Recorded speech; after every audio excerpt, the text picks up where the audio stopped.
Mike, turn your games down. Hi, everybody. Welcome to episode 274 of Games My Mom Found. I am Mike Albertin, and who's riding the star with me tonight? It is Dominic Chicocki from the Distant Ways podcast. I've been on this show many, many times. Here I am yet again. This was my idea. Yes, it was, unfortunately. Hi, I'm the Let's Play Princess, Phoebe Stanton. Poyo! Hey, it's Nathan from the Overblood group. What's up? I've been here once before. Happy to be here again. Yes, you were back here for Mirror's Edge, which was a while ago, I think, at this point. Yes. Oh, I was on that episode too. Yes, you are. Oh, hey, we're best friends now. A little reunion. I do want to play that sequel someday. I do. We shall. Maybe next year. So we are here to talk about a game that I never would have put on the show, but Dominic had brought it up. I was like, all right, I need a short game. I need something quick. So we're here to talk about Kirby Air Ride, developed by HAL Laboratory, published by Nintendo. Came out in 2003 for GameCube, and never saw the light of day again because Nintendo. An incredibly important game in the GameCube library, in the history of HAL Laboratory. Surprisingly outsized by, like, the fact that it's never been released anywhere else. Like, let's go into it, right? It is the follow-up to Super Smash Bros. Melee. It is the final Kirby game that Masahiro Sakurai directed because he left HAL after making this game because he was tired of making sequels, surprisingly. The constant pressure to make sequels. Yeah. Amazing how that works out. But this game was also made over like 8 years. Starting on the N64 as one of the first games shown off alongside Mario 64. And then it languished and changed, and they had snowboarding at one point, and then they stopped doing that because 1080 was happening. And then here it is on GameCube in this other form, and it's weird. It's also the only home console Kirby game for like between 2000 and 2010. This is the only thing that was there. There was Crystal Shards, there was this, and there was Return to Dreamland on Wii. It's a really, really strange happening that this even exists at all, I feel like. Yeah.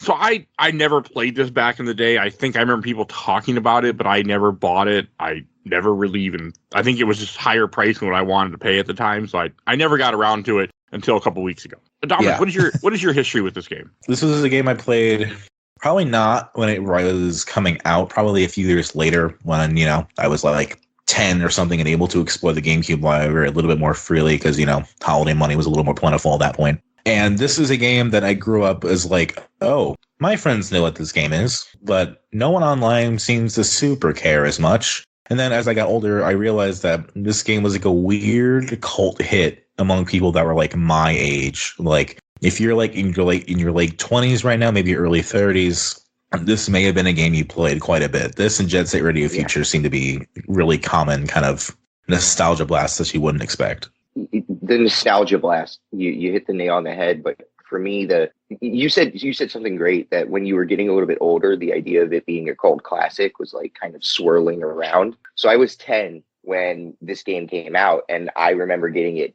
day one for the GameCube, not really knowing what it was, but knowing I loved Kirby. And so for me, I did play it obsessively when I was young. It was the first, what I consider I ever played, my first open world game, which it isn't, that's the silliest thing. But that city run, which we'll talk about, I'm sure. But like that idea was for me like, oh my goodness, I could get off this vehicle and go to another vehicle. It was Grand Theft Auto for me before Grand Theft Auto. So then when people were talking about it later on, like when I was in college, I was like, oh my God, let's play it right now. It was my version of Smash.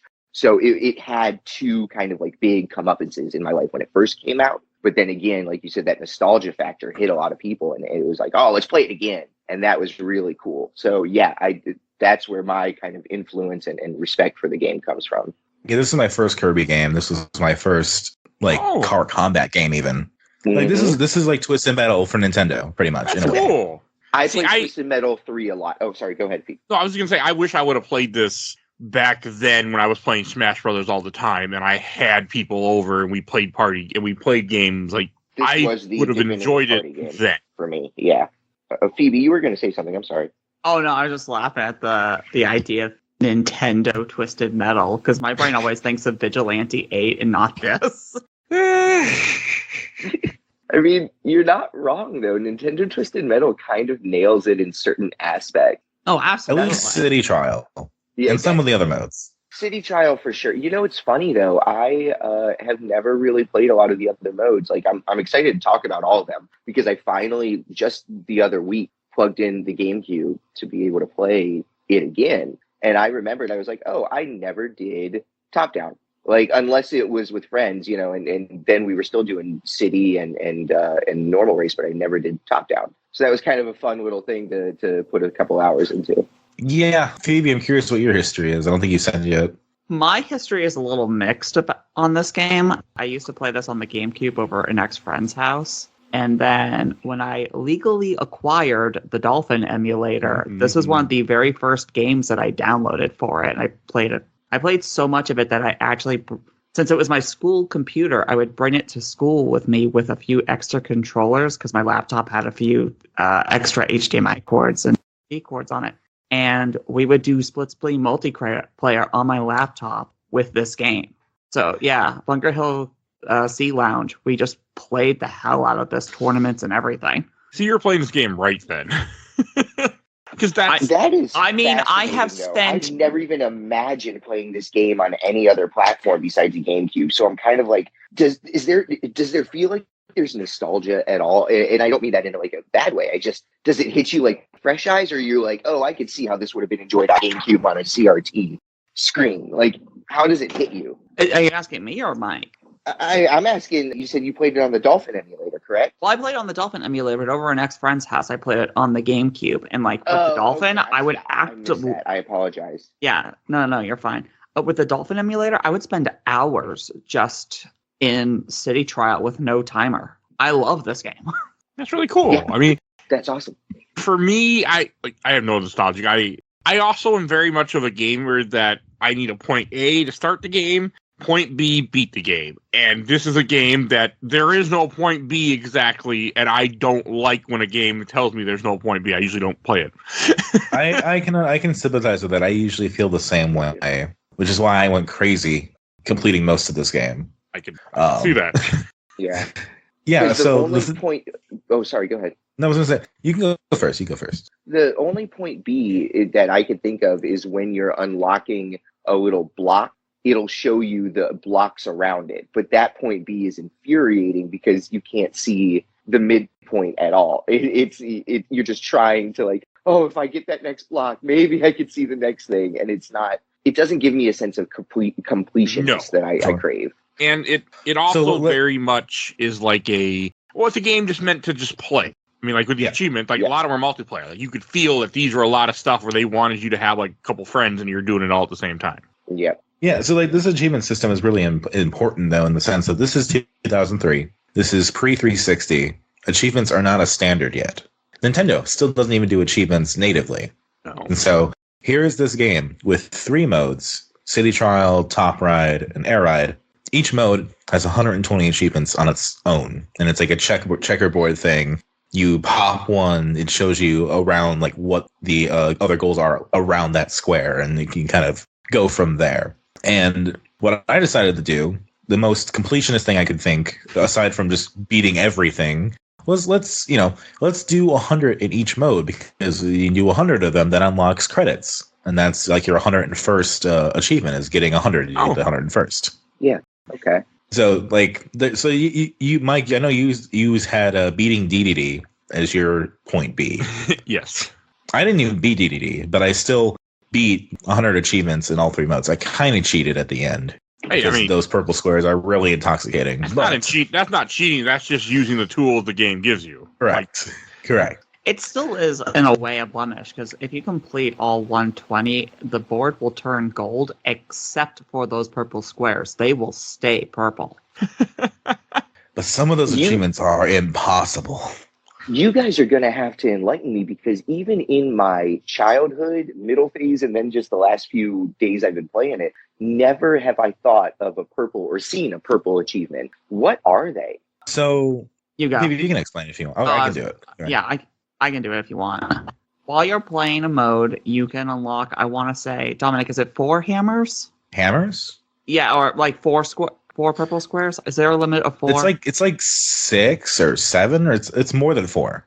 Okay, so let's say there's an objective and you try as hard as you can and you just can't seem to get it. You can use a purple square, which I think you unlock from some of the achievements. You do, Yeah, purple squares are themselves an achievement. Yep, so you'll unlock them, and then let's say, beat this racetrack within 20 seconds and you just can't do it. You can use a purple square and it will just automatically give you the achievement without having to do it.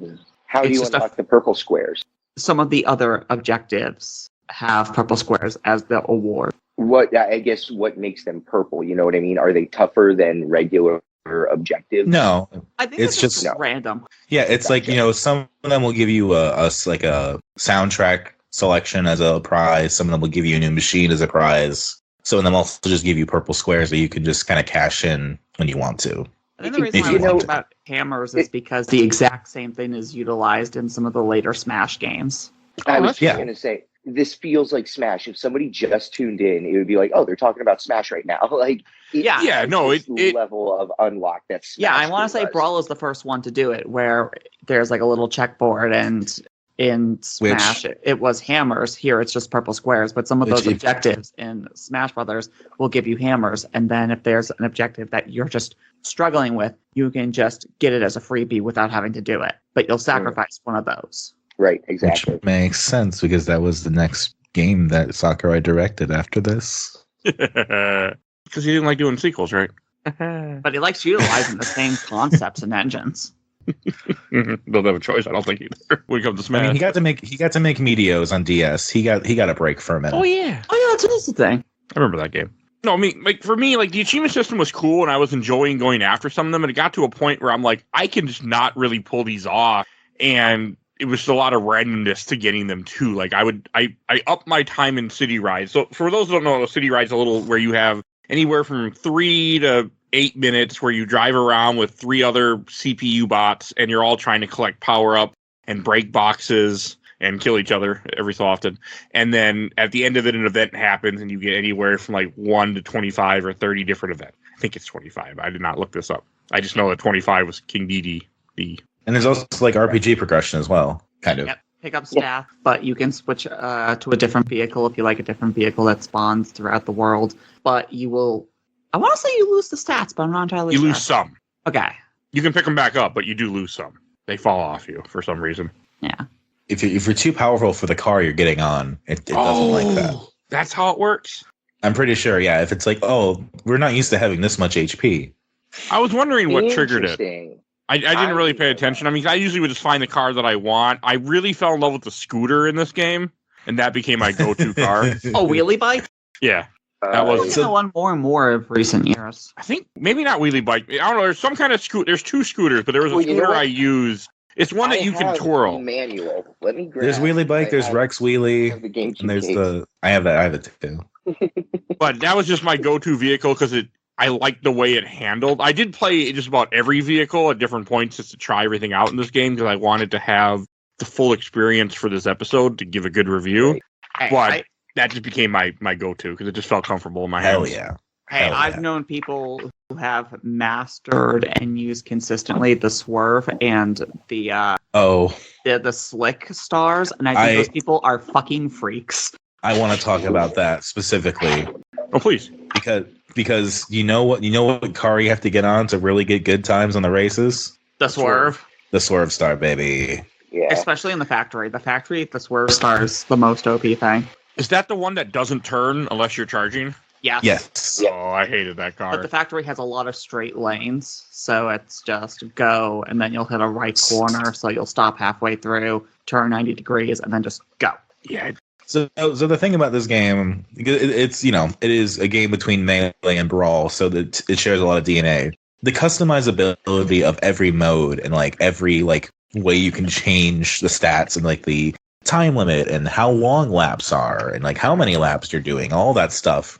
It's an incredible tool set to kind of do what you want to do and not get too bogged down on what the game wants you to do. Like, yeah, you're going to go and chase after, beat this race in under 20 seconds, right? But there's so many opportunities where it's like, well, an achievement's like, hey, finish first 50 times, right?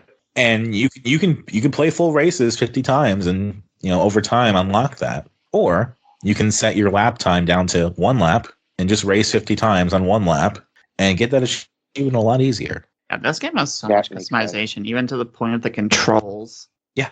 You were mentioning like all of the ways that you could get those achievements, but something else that I think it wasn't lost on me. This was a party game. These achievements were almost made to be accidental in a way, just to be playing with your friends over and over and over again. You would clear a good 20 of these, at least 30 of these, at least just by hanging out. You know what I mean? Like, and then you would go see the board and be like, oh, right, we did that. Oh, cool, we did that. For me, at least with my friends, it was more about our personal, like, dude, I want to beat you in the next two. Like, dude, I got you on this next one. Dude, I'm going to kill you in this next one. Like, it was a lot more friendly for me without the not without the achievements, but the achievements always for me came secondary to what I was doing with, the 2 or 3 other friends in the room. And that's understandable. As somebody who grew up an only child and didn't have that many friends by comparison, that was how I had to interact with the game, right? Like, oh man, I bet I could do that race. I bet I could destroy this car with that car. It's kind of the like, well, that seems easy. Can I do it? Am I physically capable of doing it? Right, and sometimes it's like, oh no, maybe not. That's what made it like.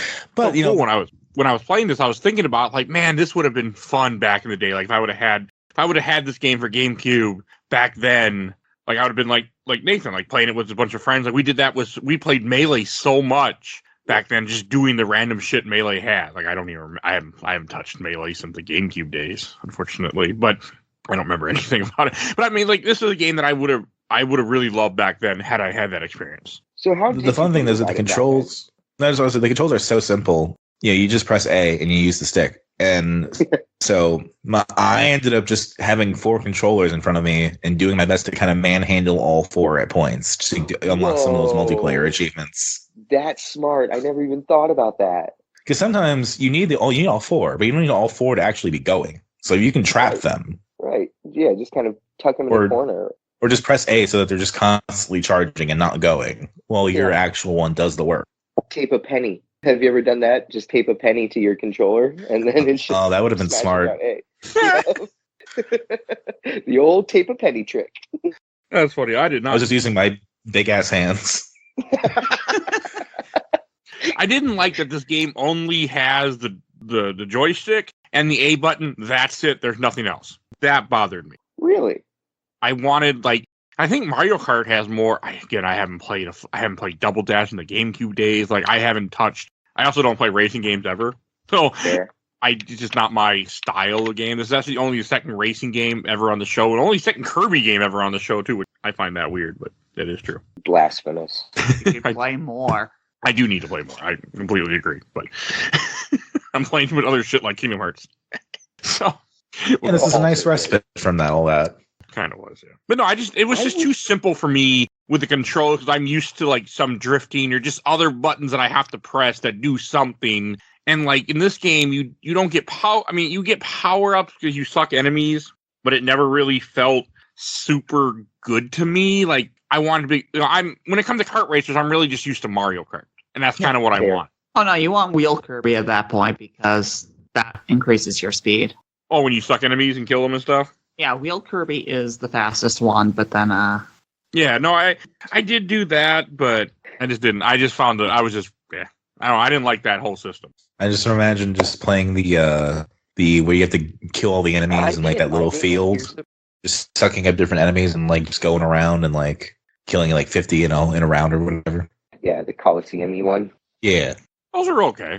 The stadium events are cool, how you just would get a random stadium event right after you do your city trial stuff. I mean, that was kind of cool. And I found some cool things where you could break a bunch of, like I broke a volcano by accident, didn't even realize I could, and ended up getting an achievement for doing it. Like, that was cool. The city events were a genius idea, by the way. I think that was something that I would have loved to see in more games. Like, the idea of like, I mean, and you do see it. Like, I play the finals nowadays. and multiplayer shooter, and there's events that have low gravity or asteroids coming down, and that same thing is so reminiscent of what Kirby's Air Ride did just 20 plus years ago. That idea of like, oh, you're cruising around trying to fight your friends, and now asteroids are coming, or now you got to go find this golden box for like a secret thing. There's just so much adventure crammed into anywhere from 3 to 7 minutes. That was really, really exciting. Drive into this poor bird's head. Yeah, I did that once or twice. You know what? F that bird. What did Dynablade do to you besides everything in Superstar? Everything in Superstar, and I want my treats. I want good stuff. That bird's gonna give it up. Thank God none of these events could layer on top of each other, because imagine if you beat Dynablade and it was also the event where half of the pickups were fake. Oh yeah. That was cool. The first time I didn't understand what was happening, but then I started to then once I understood it, I'm like, okay, this is kind of cool, where they were like a little bit different shape, and you could tell if you just looked at it, like it's not accurate. Yeah. Or it's just so amazing to see how many different ones they came up with. Yeah, they had a lot. Like, oh man, there's a UFO. There is a lot of charm. There's a lot of charm to it. Now, did anybody else have any issues with some of the controls and the turning radius, though, on City Trial? Because for me, I wasn't able to fully explore on the normal star. I needed something a little bit more airborne. So when I had to get the glider to really feel comfortable learning the city a lot more. I mean, that's kind of the point, is that, the star you start out with is kind of crappy, but it works. And then you can either upgrade it or get a different one. Yeah. I'll hail the Demon I always Star. went for something else too. Demon Star. I love Demon Star. Shadow Star is super cool. Yeah, Shadow. That's what I mean. Just me and my little bike. That was it. I was like the Warp Star. Did you ever unlock Hydra and Dragoon then? No, unfortunately I didn't. I had a couple of the pieces, but no, I never got it. And I didn't care enough to figure out how to do it. Dragoon was fun because Dragoon was essentially the wing star, just with a lot more oomph once you got airborne. Yeah, Hydra's weird. Never done that one. Hydra's one of those ones you have to charge up, I believe, and let it it was the weird one with the orange spikes on it, where you had to charge it up with A and then let it drive for a while before you charge it again. You see, I really hate the charge thing in this, where you completely slow down. That bothered me. It's like their version of boosting, except you slow down a bit, except unless you use not the Swerve Star, but I can't think of it, the purple one that makes you slide around. The Slick Star. Slick Star, thank you. I even said it earlier. Yeah, the Slick Star, you'll continue to move while you're charging, but that's because the entire thing works on ice physics. Yeah, and you can feel that. I mean, that's also a really good freaking vehicle to use to get records from what I was seeing online. Oh, yeah. Like I said, I know people who kick the shit out of this game with that star, and I have no idea how they do it. You just after a while, you really start to understand the controls of each vehicle. I got really good with the scooter. I knew you could twist the scooter, and only because speedruns, they use the scooter. They were using it at a time to get because it was the fastest vehicle in the game, as long as you keep doing that stupid spin thing, but it hurt their thumb, so they wouldn't keep doing it, which makes perfect sense. I didn't even think about that. Yeah. You need a special glove just with a thumb protector. I mean, did it for Mario Party back in the day. I mean, that's why they have in this thing. Or in this game, there's in the speedrunning community, that's what I want to talk, if I can get talking correctly. There is a whole feature that they put in for that it was all tracks, but no duplicate vehicles, so that way they didn't have to keep using the same vehicle over and over again, so they could actually play the game and have more fun. Because they were tight, because the wheelie thing is the best vehicle for almost all the track, but you have to keep spinning it, and they're like, this is just annoying. And they maxed out the time. They couldn't bring it down anymore. So when they changed it, then it gave it more fun for the speedrunning community. That's good. That's interesting. Yeah. Oh, I didn't know that. So we talked about I always watch a ton of speedrun stuff before. I try to... you learn a lot about a game. I'm going to now. You guys have got me really excited to go see how mesmerizing some of these speedrunners are, especially the idea of using the Swerve Star, because like that doesn't make sense to me. I would Is be that the so lost. Swerve Star is specifically the factory? Because it's just a bunch of straight paths. And there is that achievement in Factory to never touch the walls. God. So you kind of Those are need the scary Swerve Star. Yeah. That's why those purple squares exist. Oh. You see, with save states, I would have been okay. I mean, I did emulate this, obviously. I played it on a Steam Deck, but on a Steam Deck, I can't get save states to work on GameCube or PS2, so I have to play it legit in quotations. Or Plus, I didn't give a shit to cheat to get these achievements, but I was thinking to myself, damn, I kind of wish I had save states. Man, if only this game was on the Switch and we could all have it portable at any time. I think this is going to be perfect on Switch. It would be. Some online. Yeah.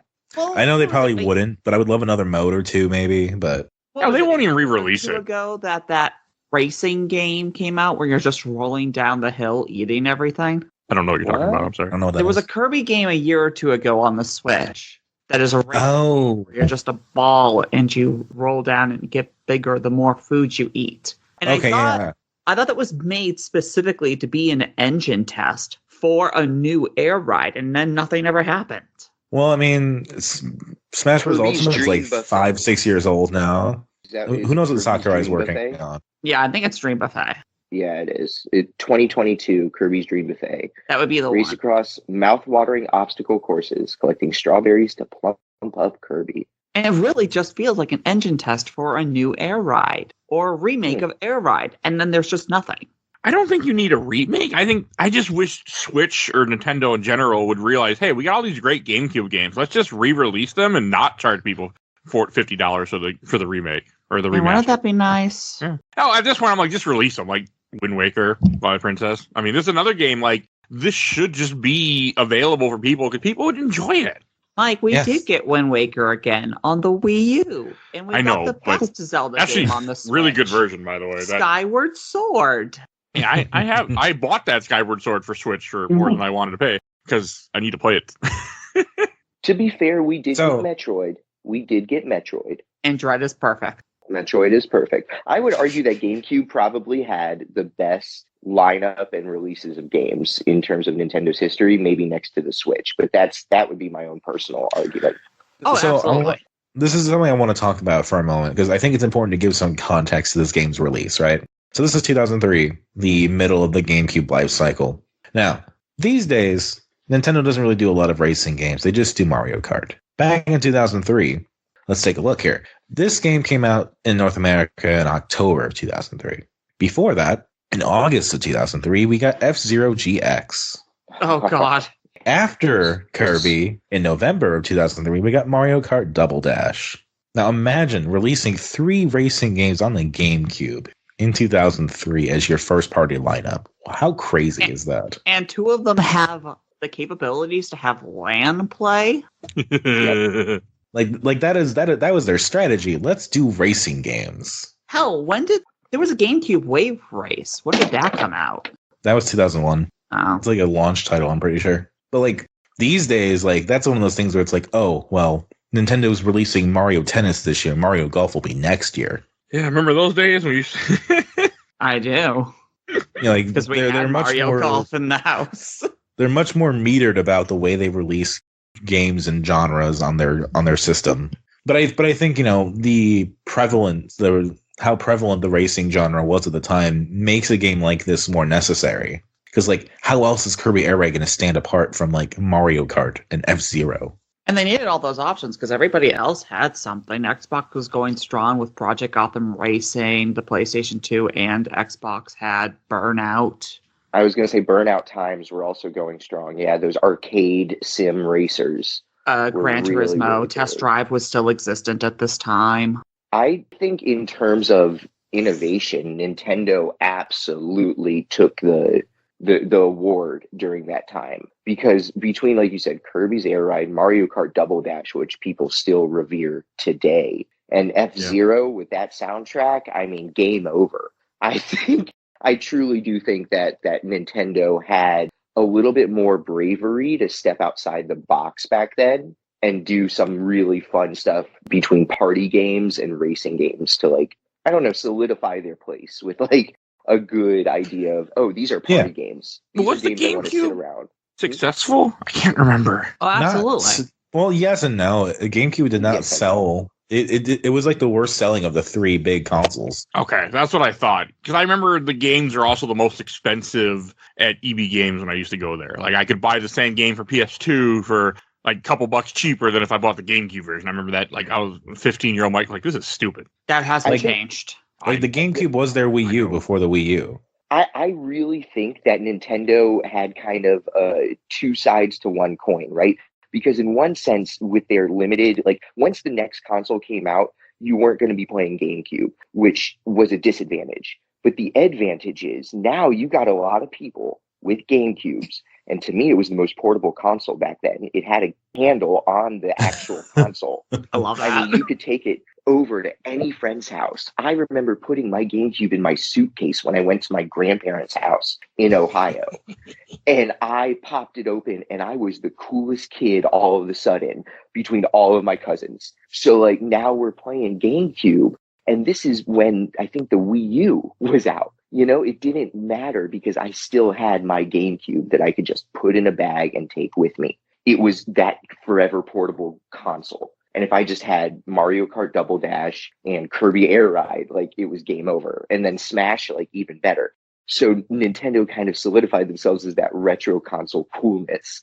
And that's where I think you said the nostalgia thing and the reset came in later on. But that to me was Nintendo's big saving grace. It was special. It was the GameCube. Actually, I'm just realizing too, I just said that we had August, October, November was all these three racing games. You know what came in December? What? 1080 Avalanche. Holy, the other big land racing game for the GameCube. They're all Yes. back to back. Give me my cool snowboarding game. Yes. So I mean, like I would love to meet the Nintendo strategy and see if that was like today, how wild that would be to like just to experience. Like, man, we're gonna do all these weird sports games and racing games, and like it's so interesting that like the GameCube library was like this. It'd be It like was brave. It'd be like if they said, "Okay, it's kind of like during the Wii U era when all franchises were like 2D platformers again." Because you had your Mario, went back to 2D. You had your Yoshi 2D game. Kirby went back to side scrolling, and for a minute that seemed to be like all they were doing. I don't want to say it got boring, but like I keep using the term safe. Like I feel like Nintendo just wanted to make sure that they were doing great hits consistently. So they stopped being brave. I wonder what game made them want to being safe. I wonder if there's like a correlation because like the GameCube and the Wii obviously were less successful, and so like they seem to be doing safer options in both circumstances, but they also were doing like more outside the box things too. Like, let's publish Bayonetta. Let's publish Geist. I like Geist. I was about to say, don't you shit talk Geist. I mean, I think a lot of it comes down to if you're the underdog, you have to be more experimental. Where when you're on top, you don't have to be. Like on the Wii, they were on top with the Wii at that time when they started it. That's fair. Where the GameCube, they weren't on top, and then Wii U, they're on the fucking bottom, and then you get the Switch because they're forced to innovate and do something new. Right, and then the Switch this time seems to get the best of both worlds, where they are continuing to innovate with their new games and do different things, but also you get Bayonetta 3. Yeah. I mean, hey, on the GameCube, we got PNO3, so That was a Capcom joint. yeah. I have a copy of that behind me. I want to cover that game on this podcast or a mini because it's like a 3-hour playthrough. So Is it What really is only it? that Why short? do I not know what this is? I don't It want was to get one of the Capcom 5. 4 or 5. 5, yeah. Yeah. Well, 4 of them only came out though. Yes, but it's still a Capcom 5. We just didn't get all 5. Got moved to the PlayStation and then got a remake like 8 times. It's not a.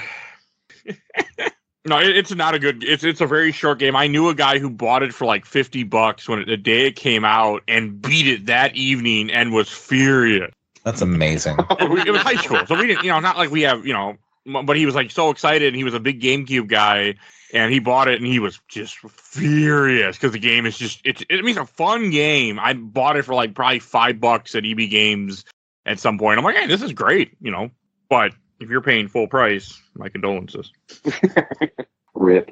But yeah, no, I mean, with Kirby Air Ride, like between the three modes, like, I mean, you like the racing mode. I at first I was just playing in the racing mode. I was just doing normal races because I'm like, okay, I'm going to try to beat the game in quotation. So I'm just going to do races and see what happens.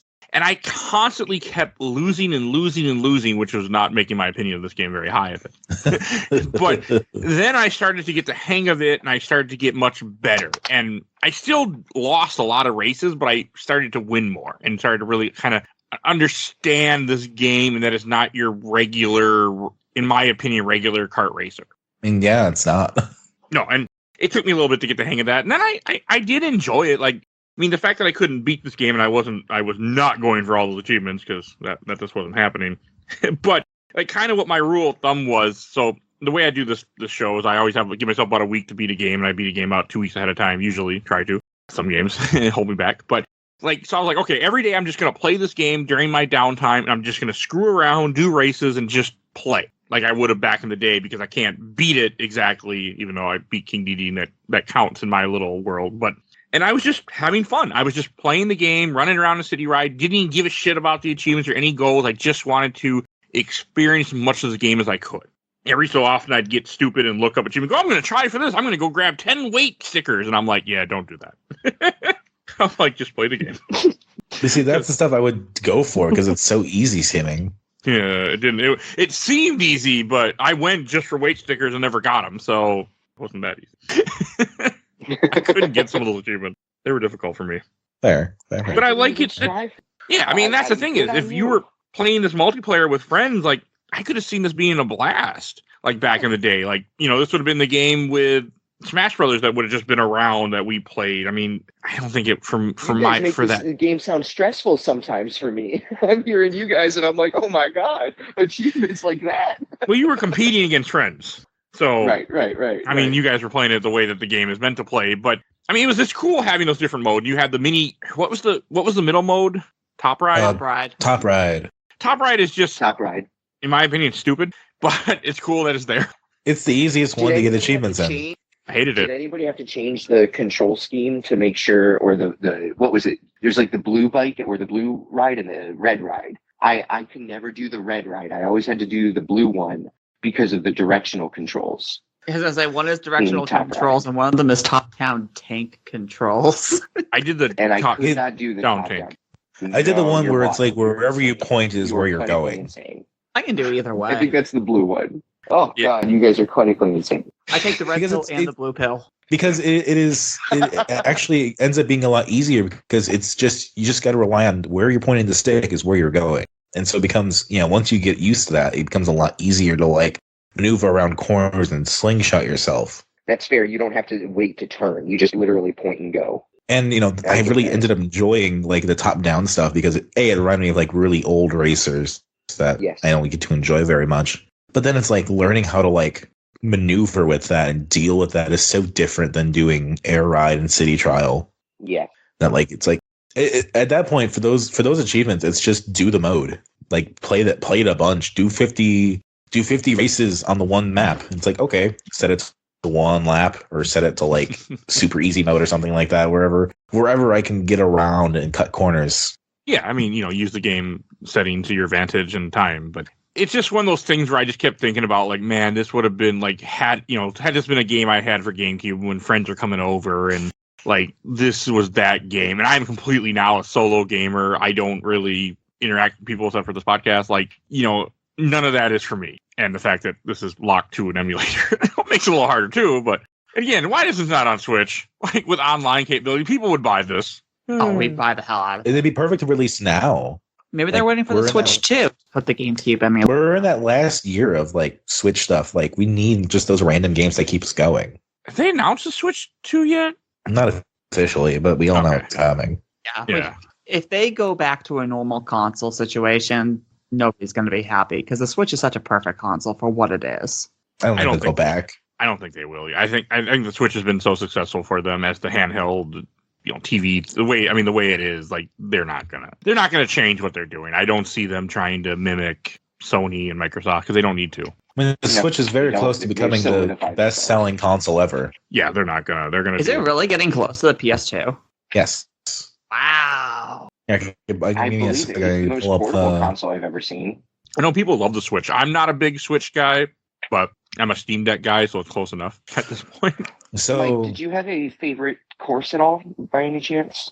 Like None. Air Ride, because you said that you did Air Ride a lot. None. Not really. I don't think so. I didn't really like most of the. I didn't like the courses. Okay, I'm gonna go on a rant now. I think all the courses are boring.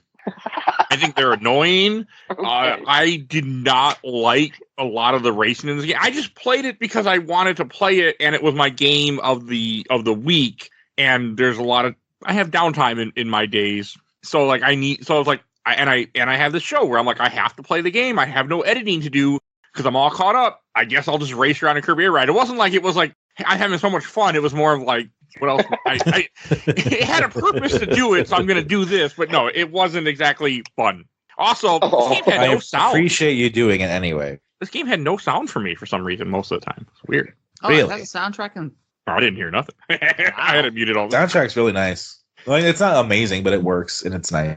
You No, it know was like me a more and music. muted, Like, I can't have, like, unless it's an old game. Like, I'm playing Secret of Mana for the show next week, and that music's on all the time because it's a childhood game. But if it's not a childhood game, the music a lot of times will get muted when I have the option. Like, I don't know why I do that, but it just like, if it isn't that nostalgia part of my brain, music's like, already accumulated too much music, no interest. I don't know. So I have the numbers here. The Switch is currently announced to have sold 139 million or 139.36 million. So the DS is above that at 154.02 million, and then the PS2 is about 155 million. wow. Nice. And so if you look at 139 million, that's about 140. 140 means that they essentially sold 20 million Switches a year since the first year it came out. That's all good. I'm glad So that it's successful for them, and I'm glad people love the Switch. I'm a cheap gamer, and one of the things that I love doing was buying cheap games, and Switch is like, no. You're just going to buy 10 games, but they're all going to be expensive. But I'm like, no, it's not what I do. I buy games and don't play them. So fair enough. But I mean, if you think about it, next year is even if the Switch slows down and it doesn't get to 160 million quite yet, it'll still be within the DS PS2 range by the end of the year, I'm Absolutely. sure. It will. And go down then in the Switch 2 will come out. Yeah, it's going to go down in history as one of the best selling consoles and probably one of the best consoles for Nintendo ever. And it'd be silly for them to kill it right away when the Switch 2 happens, because they could just wait until it gets to that 160 million mark. they won't kill it. They're going to there's going to be things that I think keep supporting it. Because, I mean, hell, just lower the price at that point and you'll sell Switches still. But that'd be a loss. That won't happen. Okay, never mind. I just don't see Nintendo has never done that. Nintendo consistently they really do kill support. It's sad. That's why the GameCube it has such a longevity, because like there's such a nostalgia with it, and it was such a good console to have and still have. And so many games that were on the GameCube are also locked to the GameCube. Some should be, but a lot are. Like when you look at PS2 games, a lot of PS2 games have gotten re-released in some form. I mean, there's still a ton that are locked, obviously, but stuff gets re-released. Stuff like Sony and other companies are better about it. Nintendo's like, no, we're just going to leave it where it was. We don't care. Which is such a shame. I think it's the biggest loss for Nintendo, but what are we going to do? What are you going to do? There were times where Nintendo was kinder to their systems. The NES and SNES had support long after the successors came out. The GBA and DS existed side by side for a while. That is fair. And I missed the days of... I didn't know that either, yeah. No, go ahead. As I said, like the last Super Nintendo game is 98, so it lasted for... In North America, I believe 2000 in Japan. Oh, wow. I had Different no time, idea. though. I mean, the Wii only just ended a year or two ago, but it was all Just Dance. Yeah. Because, man, retirement homes really love the Wii. You're not... Phoebe, you are not wrong. The place I worked at had a Wii. It wasn't hooked up because they wanted me to do it, and I was like, I'll get to it. Then they fired me, so I never got to it. Well, that was the whole point. They were releasing Just Dance pretty much for the elderly because it was still a workout and something for them to do physically. They don't want to work out. He worked. I can tell you that as a guy who's worked in assisted living, they don't want to work out. When it's time to do the exercise, people don't show up. My wife is an activities director, and I never asked her, but I know the place that I worked at. people didn't show up. Like I remember, part of my job would be kind of I'd move around the community when things were slow and check on things and talk to residents. And I remember seeing the activity director we had there. She's just sitting there. I'm like, no one showed up. She's like, nope. And she just has the video playing, just sitting there on her phone, like waiting. Nobody came. By the way, they knew. They just didn't want to. They didn't want to exercise. So, but yes, it's just funny to me. I had to. You gave me an option to rant, so I had to take it. You take it. The thing. I have 2 Wiis in this house. I don't use them, and I will probably never plug them in again in my life. But I do have 2 of them. I'm surprised you didn't make a 2 Wiis bitch joke. Yeah, I didn't think about it. Damn it. I have 1 Wii. I have like 2 or 3, I think. One I bought a long time ago. One somebody gave me when he was moving. He's like, I don't want this. I'm like, sure. And now I'm like, why do I have this? But but again, I still have the DJ Hero turntable that I've never used, but couldn't get myself to just get rid of it. So. Oh, I don't want that. Don't do it. I want the DJ Hero turntable so badly again. That was one of my favorite games. DJ Hero 1 was, I was obsessed with that game. It's not bad. It's just half the time it doesn't seem responsive. Correct. You are absolutely correct. And I can't imagine how a 15-year-old turntable would be responsive now. But you know what? Gosh darn it. It's never really been used and just sitting collecting dust for the last. Yeah, probably not very good. Probably not very good, my guy. It does work. I moved it before. It moves. All right, DJ turntable, but for Kirby's Air Ride. Go. Oh, that'd be a really cool. Oh man, that's like doing the whole Guitar Hero Dark Souls thing. Yeah, I mean, Kirby's Air Ride. Kirby's Air Ride. I mean, it had fun. Like, I mean, had I, again, as I've said before, had I just approached this at the right time, it was just so hard for me to play a game with no nostalgic and a party game with no party. So.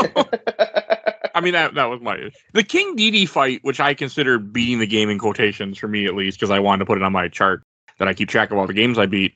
That was cool, but very, very difficult. It took me a while so hard to get it because, like, you have a time limit and he can do incredible amounts of damage to you if you get caught up in his face. And I didn't realize that you always hit him from the back because you hit him from the front. Even if you're doing your attack, that's when he beats the shit out of you just instantly. I mean, there's no, like, he doesn't make any movement or gestures. He just runs into you and you take a ton of damage.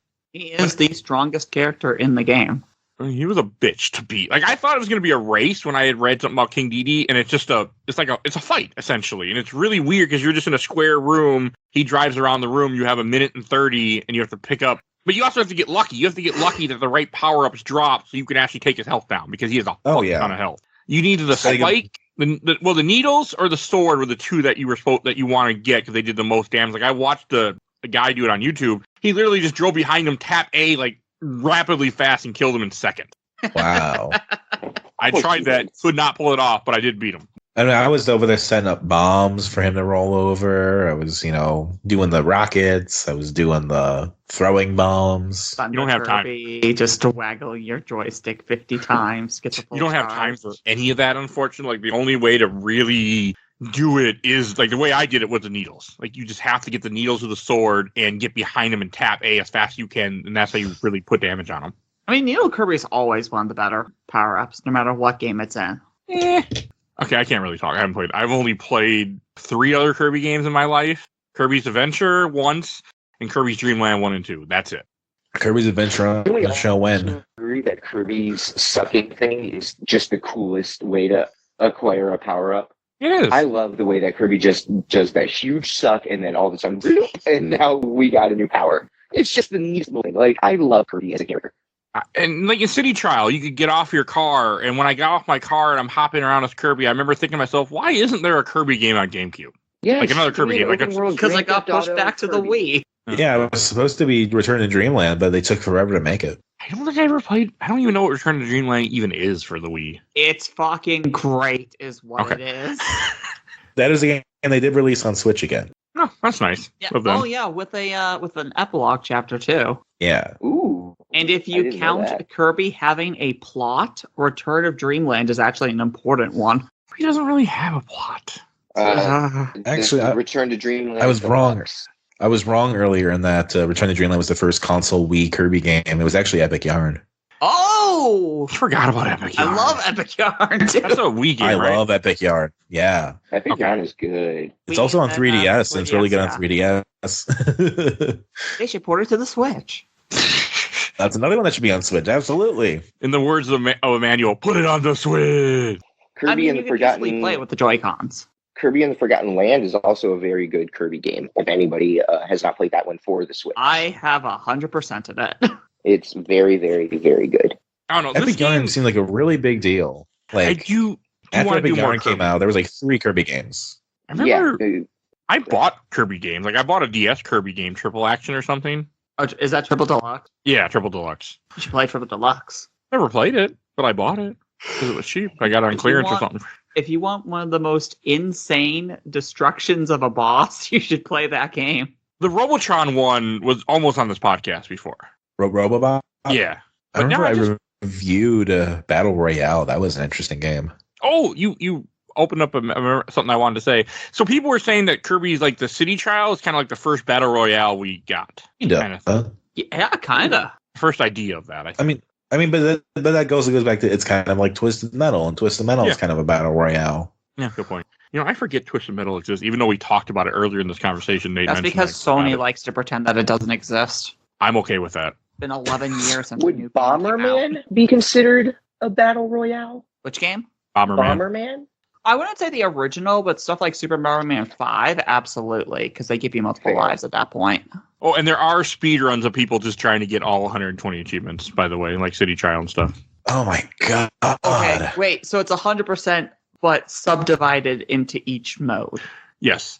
No, somebody needs to do a speed run of all 360 of I'm them. sure somebody has, okay? Like, I'm not going on speedrun, but, like, speedrunners will always find some different category, and somebody will complete it just because then they can, especially if no one else is doing it, they'll complete it once. It's always happening. I would love to see how many you can get. How many can you get in one City Trial thing? I would love to know. A lot. I'm watching this guy, and he gets a bunch, but he also has. There's no computer players. I just realized because 2, 3, and 4 are all just sitting in one spot. Yeah, I think I've done 7 in one. So he did, but I did it. He just put them all in one place for him to do what he wanted. Yes. Yeah. I just imagine he's gonna murder them. That's why he put them there. Yeah. I just imagine doing 15 at once. How amazing that would feel to have to just pop 15 or 20. Yeah, it always did feel good when a couple pop. What kind of broke me is I thought there was only 120 in the game. Then I realized it was 120 for each mode. That's kind of when I was like, yeah, fuck this. That's too much. Well, this wasn't. I gave you a point B. You just decided it was too hard to do the point B. I made my own point B. The game didn't really give me a point B. I mean, completing that's more completionist. That's a point C. Yeah. And I'm not a completionist is doing all achievements. So I'm not a completionist. That's okay, Mike. It's okay. I mean, a completionist would be doing everything. And giving away donations. Don't forget that part. That's a very important part of it. Yeah, there you go. We're not giving away donations. Keeping donations. Sorry, you keep the donations. We're not going to have that Oh, argument. never mind. I gotta make that joke. I know. That's such a scummy thing to do. Oh yeah, that's why I think you told me. I stopped watching his videos. One of the many people that I just never watched. I was in with him And the sure first enough, 5 episodes and thought he would be one of the good ones. Joke's on me. Fame is not good for most people in general, and I think YouTubers are less likely to have good things. I mean, there's a whole series I found that I like watching where a guy will talk about people's downfalls on YouTube. And one of them I haven't listened to, but I know you guys will probably know the guy Boogie or something. Oh, yeah. Oh, yeah. Everyone's talking about him on Twitter right now. Yeah, because he's stupid. He said a new thing. It's the Yeah. worst one yet. I mean, no. I mean, I don't get people. Like, I run up. I just found about the girlfriend stuff. So how much worse can it get? I will type it in the chat. See, this is like in this Oh, show, if people boy. listen to the show a lot, I never say, I mean, one, I don't think it, but I would never say racist things. I won't even make a joke about it because I don't want anything to be like existing in the ether that could be like, because I'm not that person. So it's like, people are just stupid. If I was ever like that famous, like some of these YouTubers, I'd be so fucking careful on social media. Like, I'm already careful because jobs and everything else will use it against you if you're stupid. Like, I don't get it. Right. Like, if you're famous, just don't post shit that you know is going to be hated by the majority of people. Just don't do that. Right. Like, just calm down, maybe. Like, just maybe don't post. Like, you don't have to be. Just have all the time. have your secret porn Instagram, but don't post anything racist. It's not that hard. Like, people are stupid. Like Gina Carano, she's had a whole thing recently where she's trying to sue Disney. It's like you posted dumb shit and broke a contract that, with you did it to yourself. So I get it, but a job can fire you for any reason, unfortunately. Here's a question that I want to go touch on. Oh boy. Kirby. What actor would you want to play Kirby in a movie? Nobody. Chris Pratt. Nobody. Danny DeVito. I don't want I do never want a live action Kirby. Never. You don't want to Danny DeVito. Kirby? Come on, Danny DeVito. Animated, sure. Oh no, who voiced Kirby in There Will Be Brawl? Hold on. Oh no, not There Will Be Brawl. No live action Kirby, fine, but I guess to voice Kirby then, fine. I do think Danny DeVito still. We didn't get him as Detective Pikachu. We can still make this right. So anyway, I start swallowing.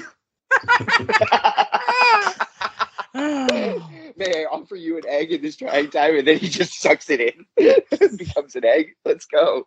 I'm the trash man. And he just sucks it all up. It is worth mentioning there was a Kirby anime around the time Air Ride came out. What? But he's Kirby right back at you. Right Yeah. back in the back of the instruction booklet for Kirby's Air Ride. I'm opening it right now. It says blasting in on video and DVD. Kirby's Excellent Adventure. Kirby right back at ya. Also features a Kirby Air Ride video strategy guide. That's awesome. Ran for 100 episodes. Wow. I found it. We need Matthew Mercer to play Kirby again. Oh, Matt Mercer as Kirby would be great. Hey, in There Will Be Brawl, he plays Kirby and Ganon. He just played Ganon officially for Nintendo. We might as well complete the series. I mean... Let's go. Give me Critical Role in my Kirby every day. I want it. Taliesin Jaffe as Meta Knight would be amazing. In the anime, it is Amy Birnbaum for the English dub. But that's all you have to do is just go, Poyo! Right, but this is also the same actor as Taya Gardner. Oh, wow. And Max from Pokemon Ruby and Sapphire. That means... Oh, no, wait, that's the kid with the glasses. I was going to say that means nothing to me, but Sally, I know what that is. It's May's little brother. I don't play or watch Pokemon. I stopped watching at Johto and I stopped playing at Yellow. Will you accept Charmy B and Sonic X instead? Yes, I will. Yes, I will. I will never stop being a Sonic person. So yeah, we could get the voice of Charmy B to be Kirby again. I mean, I'd be fine with an animated movie. After the Mario Brothers movie that movie's fun. Like, I'm completely all right with more animated Nintendo character movies. I would be too. Kirby Air Ride the movie. Let's go. I don't want it to be 3D though. Just make it a 2D thing. Oh, classic animation? Yeah. That'd be awesome. That would be really fun. Anything else you guys want to say about Kirby about Air Ride that we still haven't mentioned? Nathan, It was. Yes. God damn it. Phoebe, go ahead. You asked Mike what his favorite track was. So what is everybody else's favorite track? Now that Mike has answered, I'm like, dang, he's right. Every track did feel the same.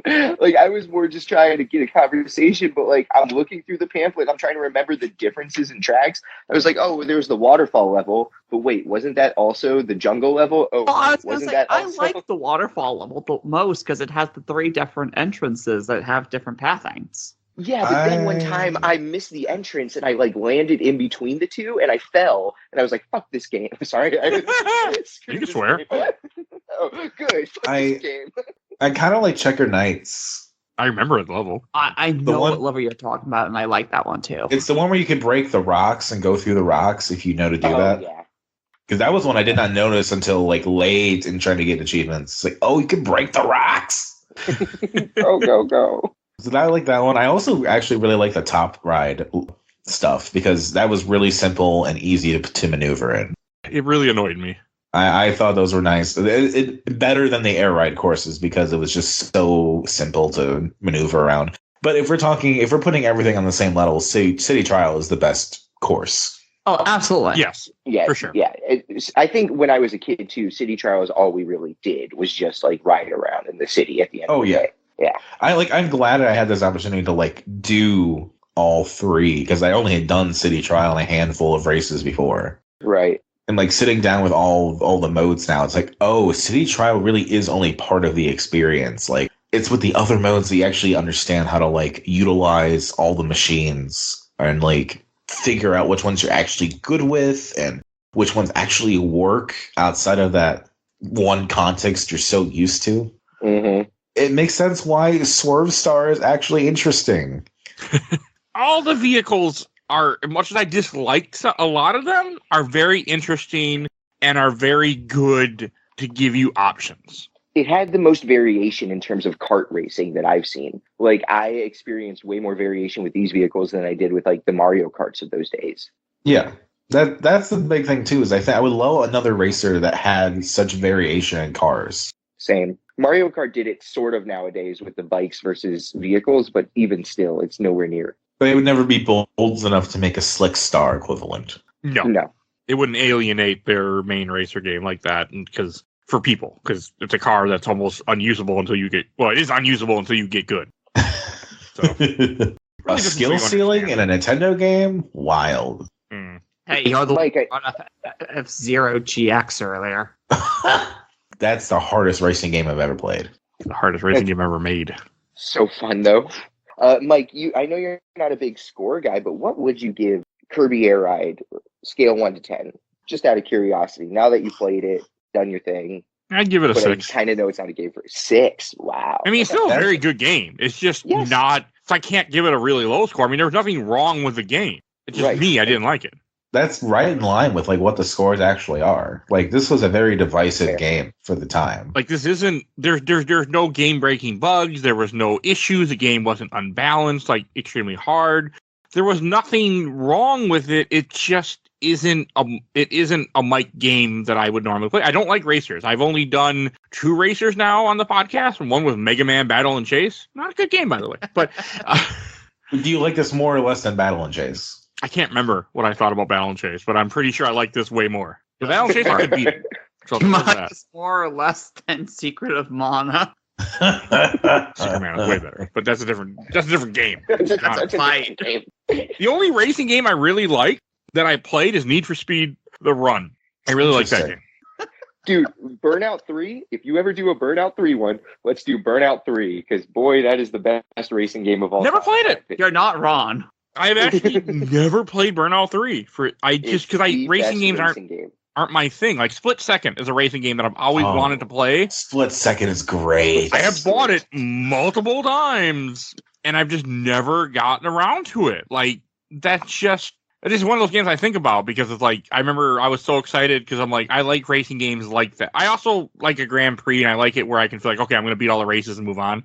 And again, this game didn't have that, so that lowers it on my Sure, that makes sense. Because I had to make my own rules. I appreciate that you humored me and took this on. Well, of course, I also didn't I didn't look up anything about this game before I just put it on. You talked about it. I'm like, of course. I tried to tell you. You did. I tried to tell you. You did tell me. I was like, whatever. I mean, you've been doing all the Kingdom Hearts with me and some other stuff. I'm like, hey, and I'm trying to put games that other people suggest into the schedule too, so it isn't just stuff that like I want to play. It's got to be things that like I've never played. Like okay, like or things that this show doesn't have enough Kirby. Yeah, agreed. That probably won't change, but like it needs a little bit more Kirby. I think this is a great game to choose because this is one that I think has that untapped nostalgia still. Like it's bubbling there, but it's never been really addressed because there's never been a re-release. Yeah, which just makes in this day and age, especially with the GameCube being one of those systems that I feel is just very hard for people to play again, and people aren't really comfortable with emulating it. Like I think people are really comfortable emulating like NES, Super Nintendo, all the real easy, simple cartridge stuff. But when you get to like the CDs, that's where a lot of people who might mess with emulation will fall off because it is harder. Like running, I mean, Dolphin's not bad, but you're running like you're running PS2, you're playing with settings. And you have to find the best setting to make the game run sometimes. And I don't think some people can handle that because I know I help people all the time with it. Right. Like, and just, so I think just for a lot of people, this game is something that's just kind of lost to time because you can't easily get a hold of it. Right. And it's sad because if you like racing games, this is probably a really good racing game. And I think it's a good children's game too. Like, Yeah. It's so simple and so There's nothing so offensive focused about it. It's it's but it's simple, so focused on fun. depth. It's so focused on depth and like playability that like the simpleness is such an easy draw. Yeah, for Like, sure. you know- And because it was a simple racer. I mean, there's a lot of complexity to it, but it was a simple racer. And I think that doesn't get enough. Like, a lot of people would enjoy this game if they were able to play it today. Agreed. So, and that makes me kind of like a little sad sometimes because, like, I mean, I didn't have a great time with it, sure, because it's not my genre, you know, and that's not on the game. That's not on the game. That's on me. Pretty much. I don't know. I'm very much of a mindset. If you can make the game accessible in some shape or form for people, because I mean, yes, I know it's not that simple, but if it can make you money, do it because people will appreciate it and you'll make money. So It's Nintendo. yeah, no, I know. That's why I emulate. So with the GameCube being what it is, it sold less than 20 million units.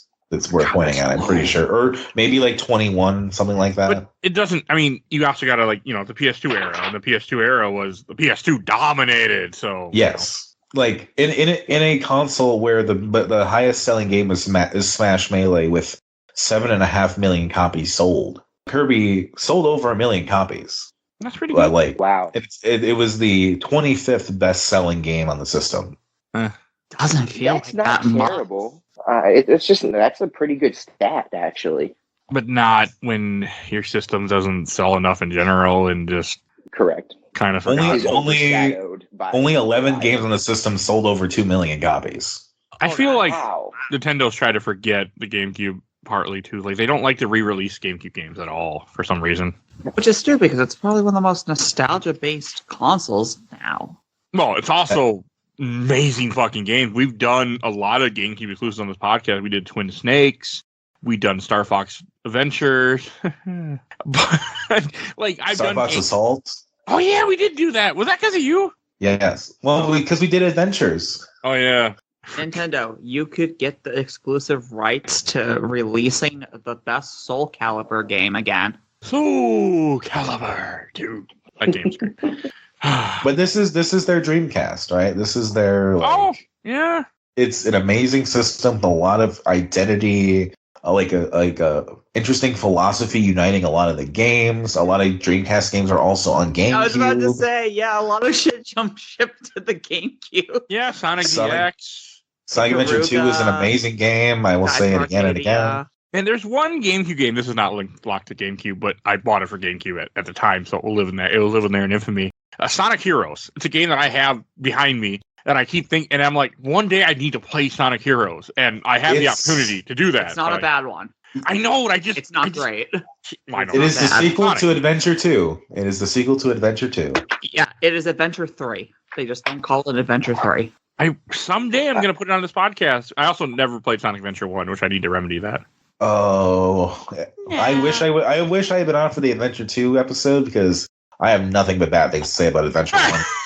We did do Shadow the Hedgehog, though, on this podcast. I had to drop out of that one, too, unfortunately. Did you have to play it, unfortunately? I played a bit of it. Oh, okay. That's good that you stopped yourself from playing more of it, because, woo, that's a game. What if Sonic butt gun? Hey, that was the game that I got for Christmas that year instead of Tony Hawk's American Wasteland. Play it 10 times to get the true ending. But there's like a ton of permutations. Yeah, I 300 tried. and something. I don't think I got the true. I don't remember what I did. No, I might have gotten close because I played a lot of Shadow for the podcast. I don't remember. It was an episode. All right. As much. Since we're wandering, anything else about Kirby's Air Ride that we should mention before we go on to the few questions, comments, memories I have? It's sold better than Final Fantasy Crystal Chronicles, but not as good. Or about the same as Resident Evil Remake. One great game and one shitty game. How did it do against Resident Evil 0? Resident Evil 0 is the 28th best-selling game. Wow. So it's a few ranks down. So better. Oh, Yes. Oh, it's sold better by like apparently about at least the one list I'm looking at by like 0.10 million. Zero's not good though. Oh. So. Was it like 100,000 units or something? Never played Zero, but I know people that love Resident Evil talk shit about Zero. So And then the 29th best-selling one's Donkey Konga. I still have my bongos. I had 2 sets and I got rid of one when I moved, but I still have one. I want to do Jungle Beat on this podcast at some point, but that's a game you have to play. I know one person that has legit hardware that has it. So didn't Jungle Beat get a remake at some point? On the Wii, it did. Yeah, but it's probably not the same.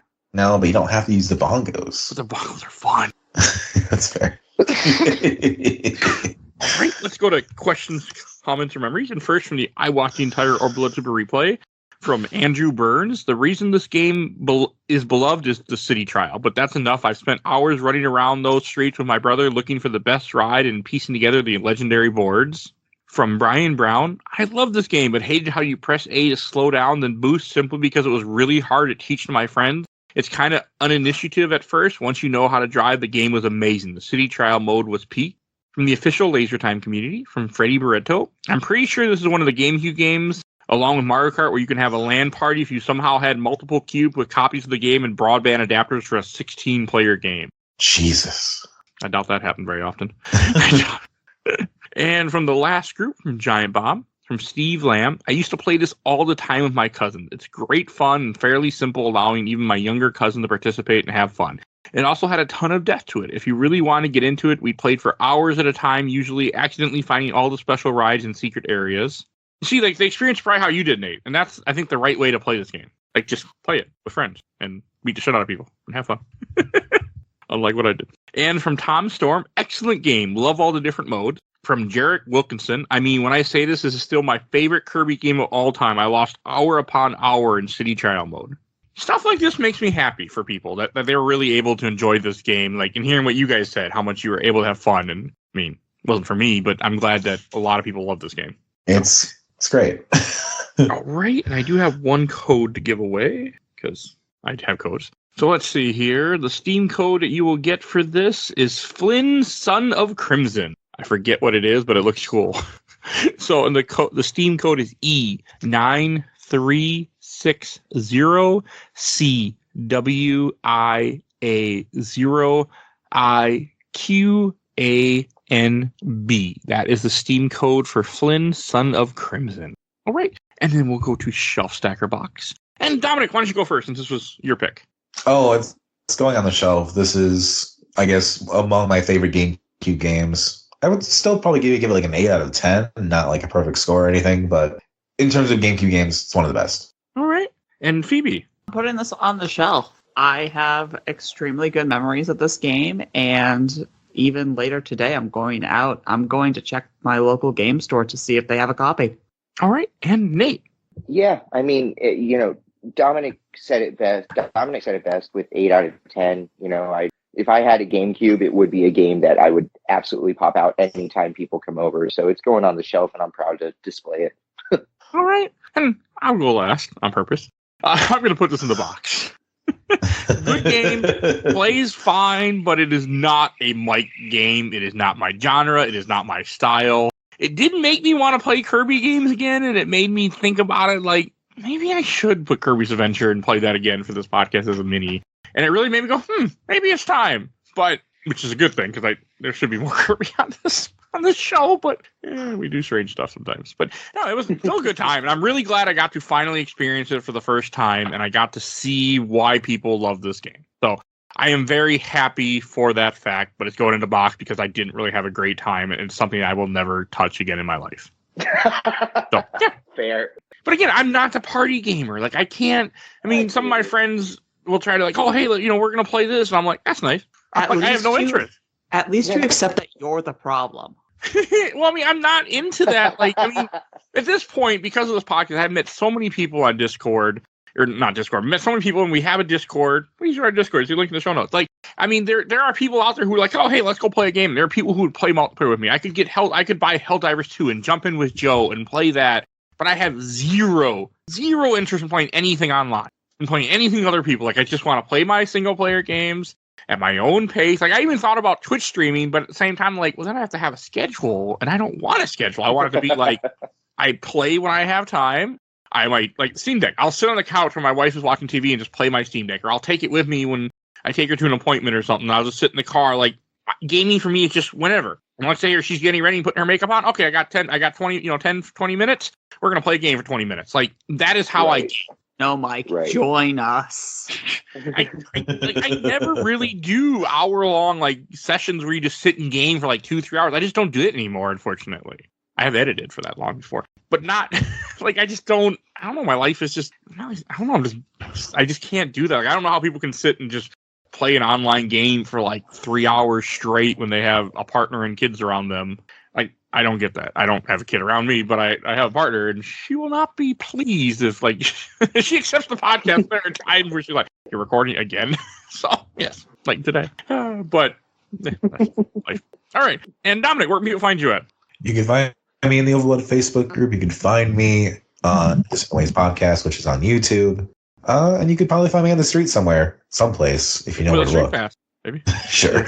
Oh, and I almost forgot, but next week's game is going to be Secret of Mana, finally, which has almost been on this podcast like 3 times, but I kept taking it off the schedule for reasons. So that's what you can hear about next week is Secret of Mana.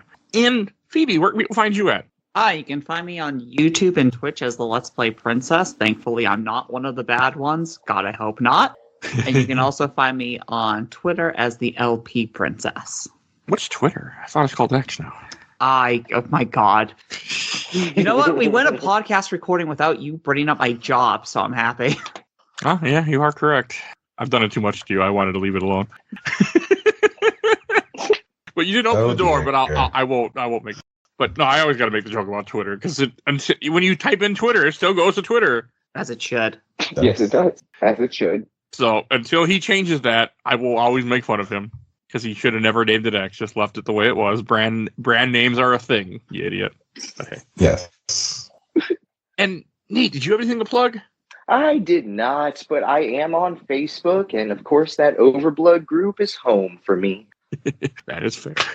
That's how I met majority of the people that are on this podcast. Yes, sir. Not everybody. I met Phoebe through Twitter. I used to use Twitter still. I think you mean X. God damn it! I don't use it anymore. Once they put in the stupid cap of how many tweets you could see, I was just like, this is stupid. And I just stopped using it. And then it also became even more and more bots than it had any right to be before, even though he got rid of them in quotations. I think he just got more. But like, I just don't. Yeah, I hate Twitter. I have Threads. I have Blue Sky. I don't really use either other than I post stuff for the podcast. I don't like scroll through them or talk to people. I just use Facebook and Discord now. But yeah, it makes me sad. Twitter was kind of cool. I was enjoying Twitter when I got into it until it became a cesspool because of Elon Musk. All right, if you enjoyed this episode, there's over 600 other episodes of this podcast. You can find everything we do on Podbean. You can just type in a name and see what comes up. Type in Batman. Type in Kingdom Hearts. You will see our whole series of that. Like, we do all sorts of things. So just go type in stuff. You never know what you're going to find. We've covered tons of games on this show, like Star Fox. You will see a whole list of Star Fox stuff. The only other Kirby thing we've done there'll be a link in the show notes of this episode. So if you want to go listen to that, go check that out. You can hear a long time ago opinion on a Kirby game because it was like 3 years ago, I think. I did that. It's been a bit. If you want to support the show, we do have Patreon. Little Dog, you vote in our Patreon poll. We have 1 or 2 every month. So you will see a link in the show notes to that. So definitely go support the show and vote and help affect the show.